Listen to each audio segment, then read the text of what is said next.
السلام علیکم ویورز، کیسے ہیں آپ سب؟ Welcome to Urdu best novel تہمت تمہارے عشق کی ایپیسوڈ نمبر 2 اسٹارٹ کرتے ہیں۔ اس وقت مختلف سوچوں میں الجھا ہوا تھا۔ وہ نکاح کر تو چکا تھا لیکن اسے سندری کی بھی فکر ہو رہی تھی۔ آخر وقت میں اس کا پلو جھٹک کر جانا باور کروا چکا تھا کہ وہ اسے نفرت کرنے کی وجہ دے چکا ہے، اور جسے وہ آج بیاہ کہلایا تھا اس کے بارے میں کچھ نہیں جانتا تھا۔ نہ جانے کون تھی یہ لڑکی جو ایک تلوار کی مانند اس کی ذات سے لٹک گئی تھی۔ اس نے تو کبھی اسے دیکھا بھی نہیں تھا، اور نہ جانے کون تھا اس کا عاشق جس کے ساتھ یہ بھاگ رہی تھی۔ سوچیں تھیں کہ الجھ سی گئی تھی، نہ جانے سندری کس حال میں تھی۔ زین چودھری کو اگر اس وقت کسی کی فکر تھی تو وہ سندری تھی۔ باقی سارے سوچیں گویا کہیں جا سوئی تھیں، حتیٰ کہ کچھ پل کے لیے وہ اس لڑکی کو بھی بھول چکا تھا۔ اسے آج بھی یاد تھا جب اس نے پہلی بار دیکھا تھا۔ شجیہ، زین کی بہن، حویلی کے حدود سے نکل کر پچھلے باغ کی طرف گئی ہوئی تھی۔ جب زین گھر میں داخل ہوا وہ اس کا کچھ سامان لایا تھا۔ شجیہ کہاں ہے؟ رقی سے استفسار کرتا ہوا ارد گرد بھی دیکھ رہا تھا۔ چودھری جی، وہ جلدی بولو، مجھے دیر ہو رہی ہے۔ وہ باغ میں گئی ہیں۔ رقی کے لفظوں پر اس کے ماتھے پر بل نمایاں ہوئے تھے۔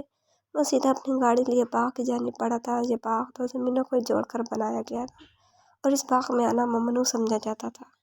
وہ مٹھیا بیچ کے اندر داخل ہوا۔ ارد گرد وہ شجیہ کو تلاش کرتے ہوئے تیش میں تھا۔ سیاہ گلاسز ہٹا کر اس نے ایک طائرانہ نگاہ ڈالی اور آگے بڑھا۔ جب ایک نرم و نازک وجود اس سے ٹکرایا تھا، ٹکراؤ اتنا شدید تھا کہ یکدم زین چودھری ہڑبڑایا۔ شجیہ جو اس وجود کے پیچھے بھاگ رہی تھی، سامنے کھڑے زین چودھری کو دیکھتی سانس روک گئی، جبکہ اس چہرہ سفید پڑا۔ زین نے بے ساختہ مقابل لڑکی کو تھام کر سہارا دیا، لیکن بھلا ہو ان چاندی کے جھمکوں کا جو اس کی قمیص کے بٹن میں اٹکا۔ آہ! ایک چیخ کے ساتھ اس کا سر دوبارہ اس کے سینے پر لگا۔ زین کو صورتحال سمجھنے میں چند منٹ تو لگے ہی تھے۔ دوسری جانب شجیہ کا تو ایک رنگ آ رہا تھا اور ایک جا رہا تھا۔ رکو لڑکی، میں کرتا ہوں ٹھیک، ہلنا مت۔ مقابل کا بھاری گمبھیر لہجہ سن کر سندری کی حرکت رکی۔ جھمکے کے بڑے سے موتی کا چھلا اچھا خاصا اٹکا تھا۔ نیچے سر جھکائے اس نے موتی بٹن سے نکالنا چاہا۔ مقابل کی چنری سر سے جدا ہوا کندھے پر آ چکی تھی۔ براؤن ریشمی بالوں نے زین کی توجہ کھینچی۔ جھمکے پر رکھا ہاتھ ہلکا سا کان پر ٹچ ہوا، جبکہ وہ تیز پرفیوم کی خوشبو میں خود کو رچا بسا محسوس کر رہی تھی۔ جھمکا جدا ہوتے ہی وہ جھٹکے سے دور ہٹی تو براؤن لہراتے بال چاند سے چہرے سے دور ہٹے تھے۔ زین چودھری کی تو گویا نظر تھمی اور اس چہرے پر ٹکی۔ برسوں کا انتظار گویا ختم ہوتا نظر آیا۔ جس کا وہ متلاشی تھا وہ آج اسے سامنے نظر آ ہی گئی تھی۔ معافی شجیہ، میرے ساتھ۔ ہاتھ اٹھا کر اس نے اسے مزید بولنے سے روکا اور شجیہ کی جانب دیکھا جو ابھی انگلیاں مسلتی زین کی جانب دیکھ رہی تھی۔ شجیہ، باغ میں کیوں آئی ہو؟ جب منع کیا تھا پھر یہاں کیوں آئی تم؟ اور یہ لڑکی کون ہے؟ زین کی دھاڑ آواز سنتے وہ سہمی۔ بھائی، یہ دوسری حویلی سے آئی ہے، سندری نام ہے اس کا، شجیہ سہمی سے بولی۔ گھر چلو۔ زین چودھری ایک گہری نظر دور کھڑی سرخ چہرے کے ساتھ کھڑی سندری کو دیکھ کر رخ موڑتا باہر کی جانب بڑھ گیا۔ جاؤ سندری، پریشان ہونا، بھائی کسی کو کچھ نہیں بتائیں گے، وہ بہت رحم دل ہے۔ اس کے ہاتھوں کو تھامتے ہوئے سر پر پلو درست کیے باہر کی جانب بڑھ گئی۔ سندری کچھ دیر اسے جاتا دیکھتے رہے، پھر اپنے قدم پیچھے کی جانب لیے جہاں سے وہ روز آتی تھی۔ آئی نہیں وہ لڑکی باہر؟ شجیہ کو برابر میں بیٹھتے دیکھ اس نے سیاہ شیشے سے باہر کی جانب دیکھا۔ بھائی، وہ پیچھے والی سائڈ سے آتی ہے۔ ایک اور انکشاف گویا زین چودھری کے ماتھے پر بل لے آیا۔ آج کے بعد تم اس لڑکی سے نہیں ملو گی اور بحث بالکل نہیں کرنی۔ آنکھوں پر سیاہ چشمے درست کرتے ہوئے شجیہ کو بولنے سے روک گیا۔ گاڑی بڑھاؤ۔ ڈرائیور کو حکم دیتا ہوا چہرے کا رخ باہر کی جانب کر چکا تھا۔ شجیہ کو تو وہ کچھ نہیں کہہ پایا تھا، لیکن وہ لڑکی اس کی آنکھوں سے اوجھل نہیں ہو پائی تھی۔ ہاتھ میں جلتی سگریٹ نے اس کو ہوش کی دنیا میں پٹکا۔ یکدم وہ سگریٹ پھینکتا کھڑکی کی جانب آیا۔ سندری۔ شجیہ کو تو وہ کچھ نہیں کہہ پایا تھا، لیکن وہ لڑکی اس کی آنکھوں سے اوجھل نہیں ہو پائی تھی۔ ہاتھ میں جلتی سگریٹ نے اس کو ہوش کی دنیا میں ٹپکا۔ یکدم وہ سگریٹ پھینکتا کھڑکی کی جانب آیا۔ سندری۔ لبوں سے اس کا نام ادا ہوا تھا، کہیں شایان ساگر سندری کو کوئی نقصان نہ پہنچا دے۔ ایک سوچ نے تیزی سے اس کے دماغ میں دستک دی۔ نہیں، اسے خبر نہیں ہونی چاہیے۔ وہ نفی میں ساری رائے اپنے خیالات کی ہی نفی کر گیا تھا۔ اب جو کرنا تھا اسے خود ہی کرنا تھا۔ وہ اسٹڈی سے باہر نکل کر اپنے کمرے کی جانب بڑھا تھا۔ دروازہ کھولتا وہ پیشانی مسلسل اندر کی جانب آیا اور بیٹھ کے کنارے پر بیٹھا۔ کمرے میں تو اسے آنا ہی تھا، اگر آج نہ آتا تو کبھی نہ کبھی تو آنا ہی تھا۔ وہ لڑکی اب بھی اس کے ذہن میں مسلح تھی، ایک ذمہ داری تھی جو اب اس کی ذات کے ساتھ بندھ چکی تھی۔ लाख झटकने के बावजूद भी वो अब अलग नहीं हो सकते थे। कमरे में नजर दौड़ाते हुए इस लड़की को ढूंढ रहा था जो भारी पर्दों के करीब जमीन पर बैठी नजर आई। इस आंखों से इस पर तैश आया और दिल किया कि उसका मुंह थप्पड़ों से लाल कर दे। जो आज गाँव की इज्जत और नीलाम करने ही वाली थी, उसको भी मुश्किल में डाल चुकी थी। उसको सुकून से सोता देख कर वो माथे पर बल नुमाया किए उसकी जानिब आया। दिल तो चाहा के बाजू से पकड़ कर वो इसे बाहर ही फेंक दे, लेकिन चंद फासले पर ही वो रुक गया। इसको मासूम में से सोता देख कर वो अपनी असली नरमी के पास उसे छू भी नहीं सका। मुठियाँ भींचता वो वापस बेड की जानिब आया और चित लेटा। दिल था कि अब तक बेकरार था, जी चाह रहा था कि सब कुछ तहस नहस कर दे। वो जल्द अज जल्द सुंदरी से मिलना चाहता था, उसे बताना चाहता था कि जो उसने देखा वो सच तो है, लेकिन अधूरा सच है। लेकिन आज की रात ये मुमकिन नहीं था। चाह कर भी वो खाली हवेली की जानिब रुख नहीं कर पाया था। अगर यहाँ से जाता था, जिस लड़की को आज कत्ल होने से बचाया था, वो लड़की हवेली में कत्ल हो जाती और इसका नाम निशान भी से ना मिलता। आज तो इसको अपने कमरे में पनाह देकर बचा चुका था, लेकिन मखदूम चौधरी जैसे जाबिर इंसान से कुछ भी बाइद नहीं था कि वह कब क्या कर गुजरे। ज़मीन को मखदूम सैन को मखदूम चौधरी की पंचायत में खामोशी ने भी काफ़ी हैरान किया था। उनकी बेटी की ज़िंदगी का फैसला हो रहा था, लेकिन उन्होंने खामोशी इख्तियार करके गोया ज़ैन चौधरी को बगावत पर उकसा दिया था। बाबा, आपने अच्छा नहीं किया, इसकी सज़ा मैं आपको ज़रूर दूंगा और तुम्हें भी सज़ा भुगतनी होगी। अहद भरे अंदाज में वो कहता, आंखें मूंद चुका था। नींद भले ना थी, लेकिन इस वक्त इसे अपने असाब को पुरसकून करना ज़रूरी था। सुंदरी शयान कमरे का दरवाज़ा खोल कर अंदर दाखिल हुआ तो नजर सामने उजड़े बिखरे हिलिये में बैठी अपनी बहन पर गई। भाई, मैं शख्स झूठा तो के पास निकला हुआ। उसने मेरे सामने सरफशाह से शादी कर ली। भाई, वो मेरी दोस्त से कैसे शादी कर सकता है? कच्ची पक्की नींद से जाकर वो रोते हुए शयान के गले लगी। कल सारी रात वो कमरे में बंद रही थी। सदमा था कि जान नहीं छोड़ रहा था। जैन का निकाह ज़रफ़शाह का हवेली जाना उसे काट खाने को दौड़ रहा था। सुंदरी, मैंने तुम्हें मना किया था, वो शख्स अच्छा इंसान नहीं है, लेकिन तुम फिर भी उससे मिलती रही, राब्ते बढ़ाती रही। शुक्र करो बाबा को तुम्हारी इस गलत हरकत का इल्म नहीं। अगर इन्हें खबर हुई तो गज़ब हो जाएगा। अब तुम यहाँ नहीं रहोगी। नहीं भाई, वो एक बार फिर रोई थी। तुम आज ही शहर जा रही है, वहाँ अपनी पढ़ाई मुकम्मल करो। जैन चौधरी को तो मैं जिंदा नहीं छोड़ूंगा। नहीं भाई, आप इन्हें कुछ नहीं कहेंगे, वह तड़प कर सीधी हुई। शयान सागर ने गज़बनाक अंदाज से सुंदरी को देखा। सुंदरी, मैंने तुम्हारा बहुत लिहाज किया है, अब मज़ीद नहीं सुनूंगा। तुम्हें मेरी बात माननी होगी। वो महज सर झुका कर रह गई। कहती भी तो क्या, कसूर ही सारा उसका था। सेंट्रल जेल का राउंड लेता हुआ गहरी सोच में था। ताबीर का सता हुआ चेहरा आंखों के गिर्द घूमने लगा। कल का हवेली का चक्कर उसे जहनी थकावट से नवाज किया था। सलाम एसपी। नौफिल ने कसरे आज़ाना अंदाज में सलाम किया, जबकि वहाज के माथे पर बल नुमाया हुए और चंद साल पहले का वाक़या पूरी तरह दिमाग में ताज़ा हुआ। क्या बात है एसपी साहब, तुम तो खुद अपने बहनोई से मिलने चले आए, पहचाना क्या मुझे? अबड़ोच का उसने वहाज को देखा, जिसका चेहरा सपाट हो चुका था। मैं नौफिल जज़दान, मशहूर गुंडा। याद आया कुछ? उसकी तमस्खराना आवाज़ पर उसका खून खोल उठा। वो तेजी से इसकी जानिब मुड़ा और गहरा आलूदा निगाह से उसे घूरा। वजूद में शोले भड़क उठे थे।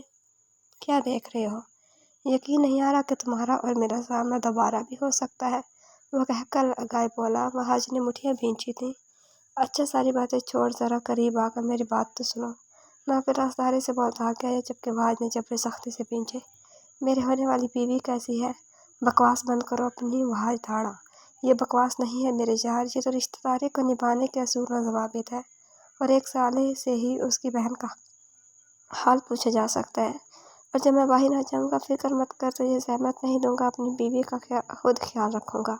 अपने घने बालों को उसने दोनों हाथों से पीछे किया और लबों पर कातिलाना मुस्कुराहट सजाए। वहां सुल्तान ने तेजी से आगे बढ़कर उसके मुंह पर एक पंच मारा था। वो जुनूनी होता उसका गिरेबान जकड़े सलाखों के दरमियान से ही उसे पूरी तरह पीटने लगा। हवालदार ने आकर वहाज को मुश्किल थामा था। छोड़ मुझे, इस घटिया आदमी को मैं जान ले लूंगा। वो हवालदारों की गिरफ्त में फड़फड़ाया था। नौफिल ने गार रगड़ कर अपनी सुर्ख आंखों से उसे देखा, लेकिन फिर एक जोरदार कहका लगाया। वो वहशी इंसान पहली मुलाकात में ही वहाज सुल्तान पर गहरा वार कर चुका था, लेकिन उसका वार भी गलत नहीं था। वहाज सुल्तान की खानदानी दुश्मनी की बदौलत आज उसके भाई जैसा दोस्त उसके पास नहीं था, और वो पिछले 4 साल से सलाखों के पीछे था, लेकिन उसका जेल में होना भी ना होने के बराबर था। तुझे मैं देख लूँगा। उंगली उठाई उसने वार्न किया और शर्त दुरुस्त करता लम्बे टक भरता जेल से ही निकल आया था, जबकि नौफिल ने जोरदार किक सलाखों पर मारी थी। पुलिस स्टेशन की तरफ रवाना गाड़ी में वो पुरसोच सा बैठा था। 4 साल बाद एक शख्स का सामने उसे परेशानी में डाल गया था। जितना वो सोच रहा था इतना ही उसका खून खौल रहा था। सर, वो सामने लड़की। हवादार ने फौरन गाड़ी की स्पीड आहिस्ता की और उसकी तवज्जो सामने दिलवाई, जहाँ एक लड़की गाड़ी से कुछ दूर ही दोनों हाथ फैलाए सड़क के दरमियान खड़ी थी। गाड़ी रोको। आवाज ने फौरन गाड़ी रुकवाई थी। वो लड़की तेजी से भाग कर आगे आई थी। सर, पूरी सांस के साथ वो मुस्कुराई। ये क्या हरकत है? आपको इस जुर्म में अंदर भी किया जा सकता है? वहाज ने सुर्ख आंखों से उसे घूरा। नहीं सर, मुझे अंदर मत करना। दरअसल आज मेरे यूनिवर्सिटी पहुंचना बहुत ज़रूरी है और मेरी गाड़ी भी ख़राब हो गई है। प्लीज़ प्लीज़ आप मुझे यूनिवर्सिटी छोड़ दें। मैं आपका ये एहसान कभी नहीं भूलूंगी। फाइल्स को सड़क पर रखती हुए दोनों हाथ जोड़े बोली। आंखों में आंसू चमके थे। वहाज ने एक तरफ खड़ी इसकी गाड़ी को देखकर, जहाँ ड्राइवर गाड़ी ठीक कर रहा था। देखने में वो किसी अच्छे घराने की लग रही थी। वाइट जीन्स पर मैरून शॉर्ट फ्रॉक पहने, खुले बालों में से छोटी सी मासूम सी लड़की लगी थी। बाल आगे से कटे हुए थे। ठीक है, आप बैठे। उसने गहरी सांस लिए कहा। थैंक यू सर, मैं आपका एहसान कभी नहीं भूलूंगी। वो सामान उठाती पीछे की जाने पड़ी। रुके, आप आगे बैठे, उसने गंभीरता से कहा। हवलदार को पीछे बैठने का इशारा दिया। अनाबिया दरवाज़ा खोले अंदर बैठी थी, जबकि दूसरी जाने वहाज भी सीट संभाल चुका था। अपनी यूनिवर्सिटी का एड्रेस बताएं, वहाज ने सामने देखते पूछा। वो चुपचाप एड्रेस बताती सामने देखने लगी। सर, आप बहुत अच्छे हैं। अल्लाह आपको और आपकी बीवी को खुश रखे। आप कहीं से भी पुलिस वाले नहीं लगते, बल्कि किसी मूवी के हीरो लगते हैं। अनाबिया की बात जुबान शुरू हो चुकी थी। वहाज ने जवाब देना ज़रूरी नहीं समझा। सर, उसकी खामोशी को महसूस की। उसने दोबारा वहाज को पुकारा। सर, आपने मेरी मदद क्यों की? आपके दिल में मुझे लगता है अल्लाह ने बहुत रहम डाला है। मिस, आप चुप करके बैठे, वरना मैं आपको उतार भी सकता हूँ। वहाज अपने ज़िले खुरदरे अंदाज में बोला था। नहीं सर, प्लीज़ उतारना मत, वरना वो प्रोफेसर मिनाज खड़ूस इंसान मुझे फेल कर देंगे। वो फ़ौरन रुआंसी हुई थी। सर, कुछ देरी खामोशी के बाद वह दोबारा गोया हुई। मिस, वहाज ने इस पर सर निगाह डाली। Sir, last question. दरअसल मुझे पुलिस फोर्स बहुत पसंद है। जी पूछें। वहाज यूनिवर्सिटी रोड पर गाड़ी डाले गोया हुआ। आपने अब तक कितने इंसानों को टपकाया है? उसने शरारत से पूछा। वहाज ने गहरा निगाह इस पर डाली थी। उप्स, सॉरी, मतलब इनकाउंटर वगैरह किया है। आपकी यूनिवर्सिटी आ चुकी है। वहाज ने उसे बाहर का रास्ता दिखाया। अच्छा, इस यूनिवर्सिटी को देखकर मुँह बुझोरा। सर, आप मुझे बहुत अच्छे लगे। Thank you so much. एक पुलिस ऑफिसर को आपकी तरह बरशनास होना चाहिए। प्लीज़ सर, मैं एक सेल्फी आपके साथ ले लूँ? Please sir. और छोटी सी लड़की बहुत बात होनी थी। वहाज ने उसे सर निगाह से देखा। सर प्लीज़, वो लटकाए बोली थी। वहाज ने खिलाफ तवक्को हाँ में सर हिलाया। वो खुशी से उसके बराबर में बैठी थी और विक्ट्री का निशान बनाकर उसने दोनों की सेल्फी ली। Thank you sir. वो तशक्कुर कराना निगाह से वहाज सुल्तान को देखती मुस्कुराई। आपको देर हो जाएगी। वहाज को पुलिस स्टेशन जाने की जल्दी थी। Oh yes. वो अपने बैग कंधे पर सेट किए फाइल समेटने लगी। जब यह खलास फायरिंग हुई, वहाज ने जल्दी से उसे अपने बाजू से अपनी तरफ खींचकर नीचे झुकाया, जबकि नाबे इस सूरत हाल से घबराए उसके साथ लगी चुकी थी। वहाज का एक बाजू उसकी पुष्ट पर फैला था, जबकि दूसरी हाथ से उसने गन उठाई। नाबिया को लगा उसकी धड़कनें रुक गई हैं। गोलियों का शोर एक बार फिर बुलंद हुआ था। पीछे बैठे इंस्पेक्टर जल्दी से बाहर आए, जबकि अनाबिया खौफ से चीखी थी। चीखो मत लड़की। सर, मैं मरना नहीं चाहती। सर प्लीज़ मुझे बचा लें। डरो मत, आप नीचे झुकी रहो। वो बाहर निकलते के तजवीज़ हुई तो सीधा हुआ। सर प्लीज़ मुझे अकेला मत छोड़ें। अनाबिया ने सख्ती से उसकी शर्ट जकड़ी थी। रिलैक्स मिस, मैं संभालूंगा, आप खामोश रहें। उसकी पूंछ से हाथ हटाकर वो बाहर निकला था। गोलियों की बरसात अब भी जारी हो सारी थी। यकदम शीशे पर गोलियों की बरसात हुई। अनाबिया की आवाज़ पर यह सब बर्दाश्त से बाहर था। कुछ ही लम्हों बाद वो आवाज़ से बेगाना हो चुकी थी। बॉस, वहाँ सुल्तान पर हमला हुआ है, लेकिन वो बच गया है। नौफल जसदार ने सुर्ख आंखों से बासित को देखा। उसने कुल्हाड़ी एक तरफ फेंकी थी। सियाह बुनियान में उसका चौड़ा सीना और मसल्स नुमाया थे। इसे कुछ होना भी नहीं चाहिए, वरना मुझसे बहुत कुछ हो जाएगा। नौफल ने बासित को देखकर अपने लफ्ज़ों से उसे बाहर करवाया था। बॉस, अब तो मैं बाहर भी आसानी से नहीं निकल सकता। बासित बड़बड़ाया। क्यों? तेरे लिए जेल का गेट छोटा हो गया, या फिर वैसे भी हमसे बड़ा हो गया है? उसकी गर्दन पर नौफल ने एक चपत रसीद की। सर, वो बड़ा ही तो है। आप तो अभी सिर्फ 25 साल के हैं। बासित ने दांत नुमाया किए। तो बाद में मेरी उम्र मुझे याद न करवाया कर। इस छोटी उम्र का ही तो सारा मलाल है। नौफल ने दांत पीसे, जबकि बासित खफीफ सा मुस्कुराया। खैर, एसपी का नंबर मिला कर देना। फिलहाल तो अपने साथियों को हॉस्पिटल लेकर गया होगा। ट्राउज़र की पॉकेट से सिगरेट निकाल कर सुलगाए उसने अपने बाल दूसरे हाथ से पीछे किए, जो उसकी आदत थी। मलिक हवेली की सारी खैर खबर रखना। मुझे अगर शिकायत मिली बासित बेटा, तो तू नहीं बचने वाला। उंगली उठाकर उसे वार्न किया। सिगरेट का गहरा कश लिया था, जबकि बासित ने मुंह बिगाड़ा था। जारी है। तो व्यूअर्स, कैसी लगे आपको एपिसोड कमेंट्स में ज़रूर बताइएगा। अगर आपने अभी तक चैनल को सब्सक्राइब नहीं किया तो जल्दी से सब्सक्राइब करके बेल आइकन के बटन को दबा दें, ताकि नए आने वाले नॉवेल्स की अपडेट आपको मिलती रहे। और लाइक कमेंट शेयर करना ना भूलें। इंशाल्लाह जल्दी मुलाकात होगी नेक्स्ट एपिसोड के साथ। अपना ख्याल रखिएगा। अल्लाह हाफिज़।